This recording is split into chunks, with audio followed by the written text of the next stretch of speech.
Hello students. So today in operations management we'll be discussing a new topic known as materials planning and budgeting. So there are two different aspects to it. One is material planning and the next one is budgeting. Now in terms of material planning, it means how do you plan your materials, the flow of material, how do you plan the flow of materials? There are actually a couple of processes in every organization.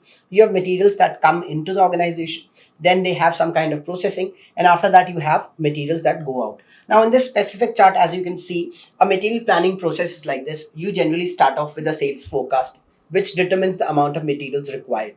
And then from there, you have your production program, and then you have your materials plan, and then you have your feedback and review, which results in a renewed or a very modified sales forecast. This is what we do.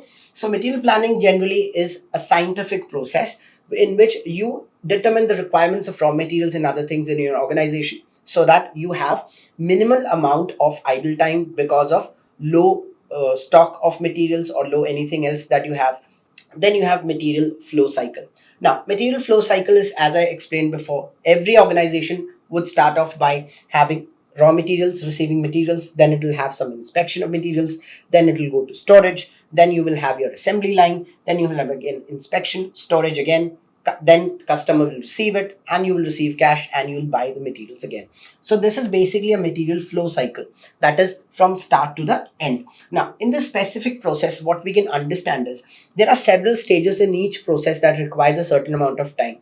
So you have to plan the entire process properly so that there are minimum amount of bottlenecks in each process. So if we can see, there is also a flow control system in this. Now flow control system means, as we've seen the slide before, this is your normal material flow cycle.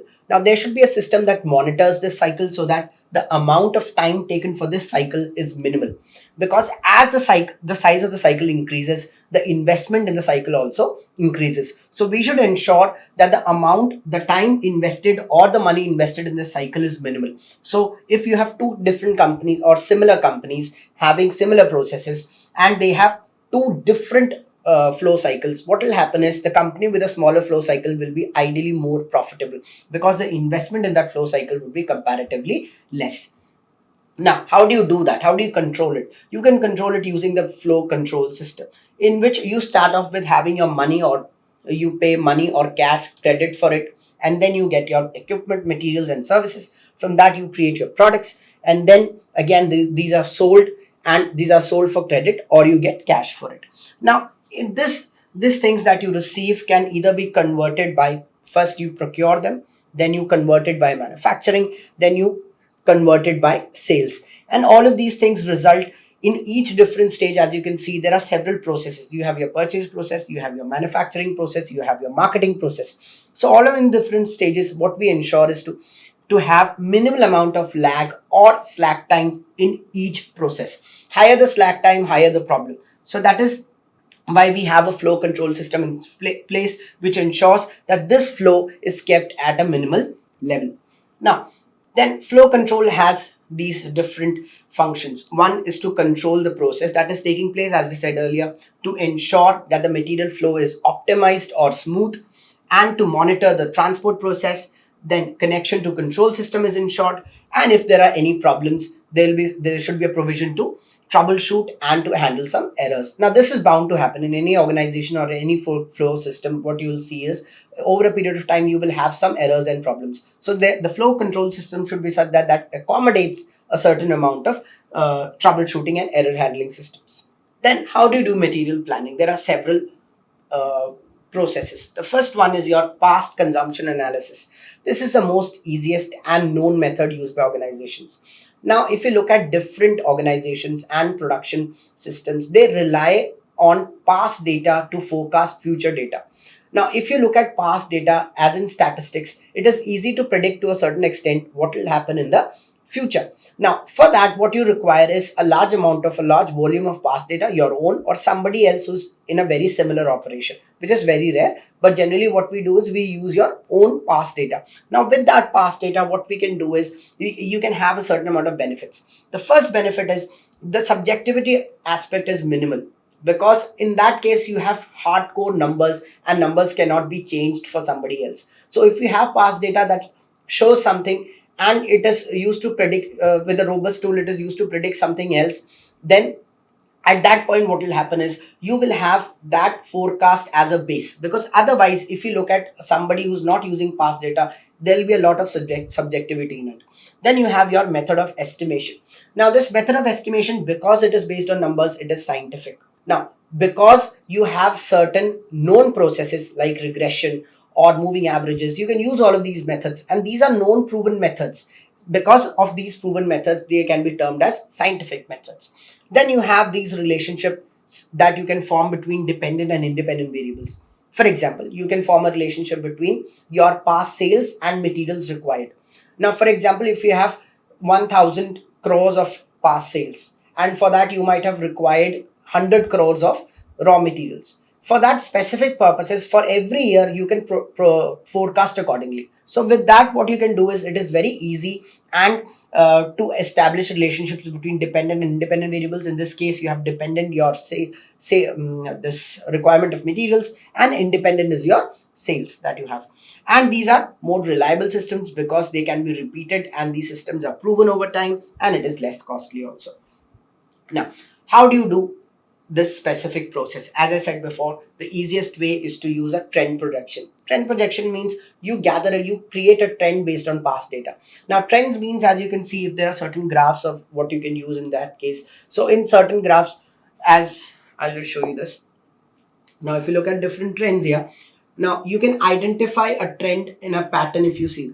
Now if there are certain trends and patterns over a period of time, it is easy to identify. For example, if this is consumption, you can see that the consumption is going up. So it is fairly easy to estimate if you have a very robust trend in place.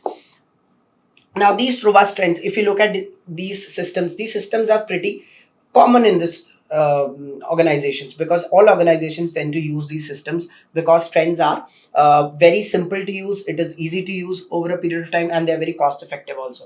Now these same trends can be established in a graphical method, as I've shown before. So the same trend has been established in a graphical method, and you can also create a least squares method for regression, and a box Jenkins method also. So all of these, box and Jenkins is generally a least case method also. Now it is discussed on the basis of or for a short time period, because the entire time period is for a very short time period. That is how it is discussed. Then you have materials requirement planning, as we've discussed earlier. You can have materials requirement planning in place to ensure that you predict future requirements. Then the next topic is your budgets. Now, budgets are generally future estimates of your expenses and revenues. So this is based on maybe past experiences or something that you estimate to happen in the future. Now, what do budgets generally do? They help as a controlling device. Now, controlling device means, because you have a budget in place, you can monitor your expenses and ensure that expenses do not go overboard. And similar, you can also have your sales or revenue targets, and you can also ensure that these are achieved, because only if you have a budget you can do that.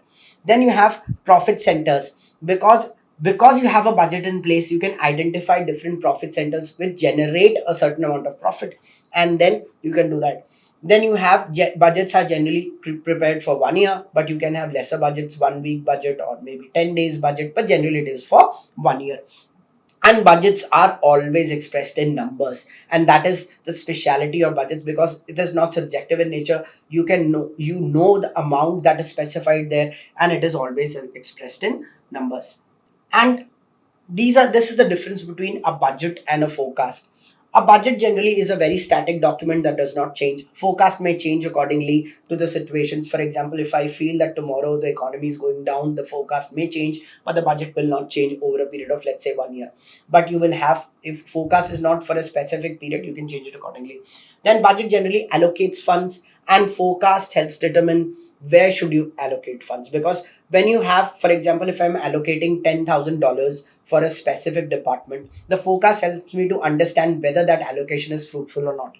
Then you can also set departmental targets with budgets, and the forecast helps me to understand whether these department targets might be achieved or not. Then budgets are based on real transactional data. Forecasts are based not only on our own transactional data, but also it brings in market estimates also. Then it requires budgets requires on basically variance analysis, because what budget does is, because you have a benchmark in place, then you tend to find out the variance between the benchmark and the budget. Then what you in the forecast aspect, it does not focus so much on the actual forecast, because what will happen is there is bound to be certain amount of deviation, but it helps you to understand what you're trying to achieve. Then you have, in budget you have your anticipated revenue, spend and expenses, whereas in forecast what you do is it also ensures that it focuses more on bottom lines such as sales and other things. Then you have some types of budget, which is your sales budget, which is an estimation of your future sales and what you will have, what kind of sales budget you will have. Then you have your normal production budget, which is also an estimate of what kind of production you will have over a period of time, let's say for 1 year, 10 months or 6 months or whatever it is. Then you have your materials budget, which is your basically your raw materials budget, or your, it can also include your work in progress and finished goods budget, but it generally is your raw materials budget. Then you have your direct labor budget. Direct labor means the labor that is directly involved in the process, so you can allocate some amount for that also, that is also a direct labor. Similarly, you have manufacturing overheads, selling and distribution overheads, and your normal cash budget. So cash budget is generally, it is a budget of your cash inflows and outflows, which ensures, helps you to understand when you will receive a certain amount of cash and when you have to pay it. So it is easy for you to plan accordingly because you have such a budget. And the next topic is for today is your value analysis. Now value is always something that you want in any device or any object that you go and buy, because that is why you pay money for it. The money is paid for the value derived from it. So why do we study value analysis? To understand that whenever you have to give a certain product or service, you have to understand if somebody is paying for it, they need to receive some value. If they do not receive value, then they will not pay any amount for it. So basically value can be of four types. You have your cost value, exchange value, use value, and your esteem value. Now, there is a difference between value analysis and value engineering. Now, value analysis means you are in the same set because you are trying to understand why in an existing product, how you can add value to it. Value engineering means when you're actually creating a new product, something is in your mind that you need to create that product to a certain set of values. So you're creating a new product. So when the new product production takes place, you do your value engineering. When you have your existing product analysis, it is known as your value analysis. Now, as we discussed before, you have your cost value. Cost value means what is the amount of cost incurred to produce a product. So you need to understand that you need to at least get that back. So that is the first cost value. Then you have an exchange value. So whenever somebody pays for it, how much would somebody pay for it? For example, if I might incur 20 rupees to produce a product, but maybe somebody is not even willing to pay 10 rupees for it. So that is the exchange value. So you need to understand what the exchange value of the product is. Then the use value. Use value means how much do people get out of it. Maybe you produce a product for 20 rupees, you sell it for 40 rupees, but they have a benefit, let's assume, of 50 rupees. So that means that is your use value. And then you have your esteem value. Whenever you use a product, for example, it is a watch, that might cost you, let's assume, 2 lakh rupees. But when you go outside, you understand that this is of high esteem. So it does not have, it has a very high value than your normal monetary value. So that is your esteem value. Now, how do you express value? Value means basically the function provided it by the product divided by the cost paid for it. So you understand that you have paid 10 rupees for it, but I get 20 out of it. So that means you're getting double the value for the price that you're getting. Now, there are basically two techniques of value analysis to understand. One is your EKC technique. That is your, if you want to eliminate something in your product when you do value analysis, if you understand this is of no value, you can eliminate it. You find something is good, you can keep it. You find that if something needs to be changed, you can change it. Then you have your MIS technique in value analysis. You can either modify something to increase value, you can incorporate something to increase value, you can subdivide something to increase value, you can substitute something to increase value, and you can simplify the whole process to increase value. Simplification is something that is often overlooked, but basically simplification can create a lot of value. Because, for example, if I'm going to do a small recharge option on a website, so when I do a recharge option, what will happen is, if the process is quite simple, it increases the user experience. The more complex you make it, it decreases the user experience. So that is how simplification is also a process of value analysis. Now, what are the different merits? It results in improvement in product design.